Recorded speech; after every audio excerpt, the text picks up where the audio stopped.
Train প্ল্যাটফর্মে entry নিতেই আমরা দেখি যে ট্রেনের ভিতরে অনেক ভিড়। তো আমরাও আর দেরি না করে উঠে পড়লাম ট্রেনে। আর কিছুক্ষণের মধ্যেই ট্রেন আমাদের উত্তরা সাউথ স্টেশনে নামিয়ে দিয়ে চলে গেল তার রাস্তায়।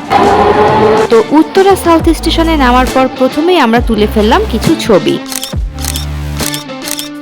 এরপর সিঁড়ি দিয়ে নেমে এলাম নিচে। আর নিচে নামতেই প্রথমেই আমার সাক্ষাৎ হলো কিছু গরুর সাথে, যারা আপন মনে গাছ আর ঘাস খেয়ে ঘুরে বেড়াচ্ছিল। এর মধ্যে একটা গরুর বাচ্চা ছিল খুবই সুন্দর, তো ভাবলাম ওর সাথে একটু ভিডিও করা যাক।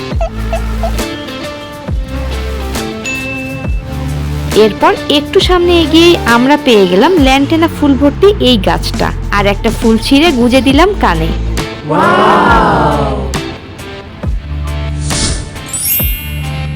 তো আজকের মতো এ পর্যন্তই, আর দেখা হবে নেক্সট ভ্লগে।